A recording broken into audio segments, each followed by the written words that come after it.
If you're a longtime comic fan, you've heard of the different ages. You have the Golden Age, the Silver Age, and the Bronze Age, and on and on and on. Well, today I propose to you that we have now entered something I want to call the Gimmick Age. What's it all about? What is the Gimmick Age? Let's find out in 3, 2. But before we dig in, welcome to Comical Opinions. If you would be so kind, give us a like, click that subscribe button, and let's get into it. The Gimmick Age, what is it exactly? In a sea of mediocrity, released among all the big two comics that you see on the shelves every single week, week in and week out, month in and month out, primarily from Marvel and DC, those few positives are drowning. You get a few good comics, a lot of bad ones. And when you have that situation, what is a publisher supposed to do? They can't come up with any good ideas. They can't publish anything that people want to read in large quantities. And so what do? They go for the cheap cash grab gimmick. And that's where we are. That is the stage of life of the comics industry ecosystem we find ourselves in. And if you're thinking to yourself, no, that's ridiculous. No, that doesn't make any sense. Marvel is backed by Disney. DC is backed by Warner Brothers Discovery. It's too big. They have too much money and they have too much corporate backing to go for these cheap, short-term kind of stinking of desperation plays. No, my friend. Au contraire, my friend. That's exactly what's happening. Gimmicks are the last refuge of a corporate machine running on creative fumes. They're unwilling to make the hard choices that the leaders need to make. They're unwilling to steer the ship in a new direction to kind of get it back on track. And as a good friend of mine would say, and I'm talking about Wes, it's a managed decline. Let's take a look at a few examples.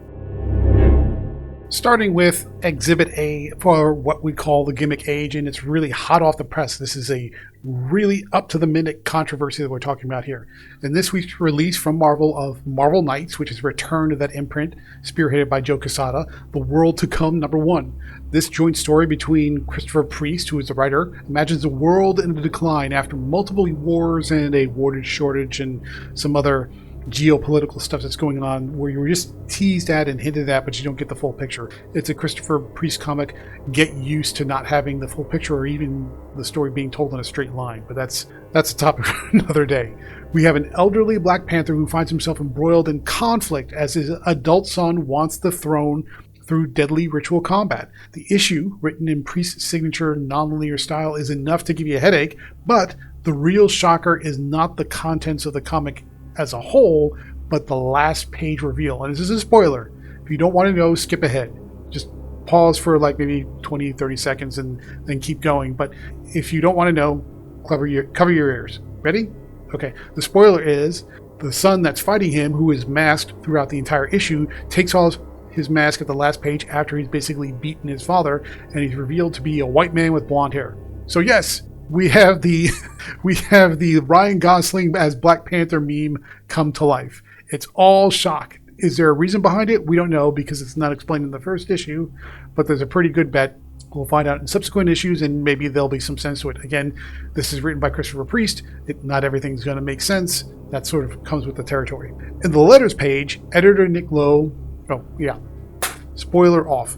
There we go. In the letters page, editor Nick Lowe confirms that this story was years in the making when Quesada was still at Marvel. That may be true. I'm not saying he's a liar, but this is Nick Lowe we're talking about, so you don't always get the full story. But since it's released, the only thing people are talking about is that last page reveal. The rest of the story, you could pretty much forget about it. It doesn't really impress you in any way, shape, or form other than the art from Joe Quesada, which is amazing. He hasn't lost a step since he left Marvel. It looks fantastic. The story... it's kind of a clunky mess. But what did they grab you with? That last page surprise. So it's all about the shock. It's not about the quality of the plot. And here we move on to Exhibit B in the creation of the Gimmick era. We have Batman Hush 2, which is the sequel to the Batman Hush miniseries released many years ago. And this time, and once again, we have the creators for the original coming back to create the sequel. In this case, we have on the internal pages artist Jim Lee, who's also the president of DC Comics, I believe, and writer Jeff Loeb. DC pushed the marketing pedal to the metal in this announcement that these two legendary creators were returning to art and writing duties to create this sequel to the original Hush storyline. I personally put it out there that I didn't think the series was going to do well because The original Hush is popular primarily for its art and the character design, not so much for the story. The plot, if you read it, is not that great. It's okay, but it's not great. It's certainly not legendary, but it's Jim Lee coming back to DC, and he creates this cool character, and now he's coming back again to do a sequel for this cool character. I thought it wasn't going to do well, but contrary to my prediction, the first issue sold like gangbusters, and everybody was just shelling out tons and tons in cash to get it. So I guess I was wrong, right? No. Wait a minute. Don't quite go there just yet. It turns out Hush 2, or Hush 2 H2SH, I don't know how they spell it, sold a ton of copies because of the reliance on the widely criticized variant cover schemes employed by the publisher. In this case, according to a CBR article, DC incentivized the ratio covers in 1 in 25, 1 in 50, 1 in 100, 1 in 250, 2 signed, 1 in 608 variant covers, and you could get signed by both Jeff Loeb and Jim Lee on 1/1000 variant covers. What is a 1/1000? 1/1000 means if I want that particular comic with that particular cover, which has signatures from Jim Lee and Jeff Loeb, somebody in that comic shop had to buy 1,000 copies of the regular comic. That's the motherlode of intersection for speculators and collectors. And it's all happening right behind the counter to artificially inflate the numbers through the roof. Those ratios mean that anyone with the cash and a desire for a signed Jim Lee cover would need to help a shop buy 1,000 copies to get it. All it takes is 100 collectors with enough disposable cash to make it happen who want the same thing. And zim zim zalabim, boop bop, alakazam, there we have 100,000 sold copies for really 100 buyers. In short, Hush 2 is the biggest selling first issue of the year, pretty much through a lot of schemes and weirdly inflated variant cover ideas, and you can pretty much guarantee that most of those copies did not sell. You're going to find them in dollar bins by the end of the year. It's all flash, it's all hype, it's all gimmick to make the numbers look really big, but at the end of the day, the numbers of the people who are actually sitting down and reading this comic and saying, this is the best thing I've read in a long time, is pretty much a fraction of what the numbers say. And that brings us to Exhibit C. Now, if you don't recognize the smell, I want you to pay close attention. There's a bit of an odor. Just, give it a bit of a sniff. Give it a little bit more of a sniff. You know what that smell is? That is the smell of desperation. Competitor crossovers are not new in comics, but let's be honest with ourselves. The only reason for competitors to cooperate is the need for a quick cash infusion. It stinks of desperation. This time, we have Marvel and DC lending out two of their most popular characters for a pair of one-shots that are coming later this fall, sometime in the November timeframe. And those characters would be Batman and Deadpool. What's happening with those two characters?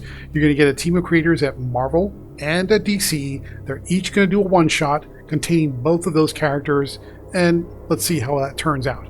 Now, who's doing it on the DC side? Well, you've got Grant Morrison with Dan Mora. Dan Mora is a fantastic artist. Love it. Grant Morrison, for me, is hit or miss. You never know what you're going to get. On the Marvel side of things, the writer there, and this is the huge red flag, is Zeb Wells, who did that horrendous Amazing Spider-Man run from last year, and before that, he also did executive producer credits for the Disney Plus She-Hulk series, a bunch of other stuff. I am not a Zeb Wells fan. This is a terrible idea on the Marvel side of the house, but you know what? It is what it is. Each publisher will put the spin on their pairing, hoping that there's going to be some mass appeal, or at least enough to give each publisher a cash injection that's going to help boost up their sales numbers. Of course, you can expect more variant cover madness. There's going to be, I'm sure, tons and tons of variant covers. A few names have already been bandied about, but I don't think anything's official at this point. What is the point here? The point is, these are two companies who are competitors. They are fighting each other for top spots when it comes to sales rankings and their place on comic shop shelves. There is no reason for them to coordinate and collaborate and work together and loan out some of their most popular characters unless they had to. If DC was the top of the top all time at every time, they wouldn't care less about bringing a Marvel character into their stable and working with their creators. Vice versa for Marvel. But yet they both know that collectively across the board, both of their sales are low. It is in their interest to work together, which means they have to. And so from every angle you look at this, this just smacks of desperation. So that's how we're defining the gimmick age, and I think it's pretty accurate. But the question is, why are we here? How did we get to this place? I'd love to be back at the golden age or the silver age, or probably for me, mostly the bronze age, because that's some of my favorite stuff.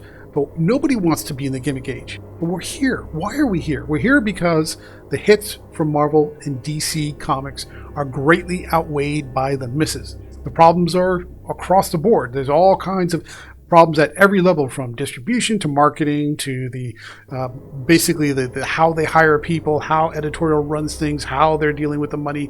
All of it. It's all across the board. But ironically, the problems are almost identical within Marvel and DC. They both have the same problems. And unfortunately, because they have poor leadership, because they have poor money management, because they have poor creator and editorial management, and a general scarcity of fresh ideas, they can't do anything about it. As a general rule, the big two can't be trusted to produce consistent, good quality comics on a weekly basis, when all you can do is deliver large quantities of crap, and more importantly, are unwilling to make the hard choices to get the business back on track. And that's really what it boils down to. It's leadership unwilling to make the hard choices. If that's where you find yourself, that's where we'll be. The era of gimmicks has begun. But that's what I think. Why don't you tell me what you think? Is this one of the better eras of comics that you can think of if you look back on the total history of the industry?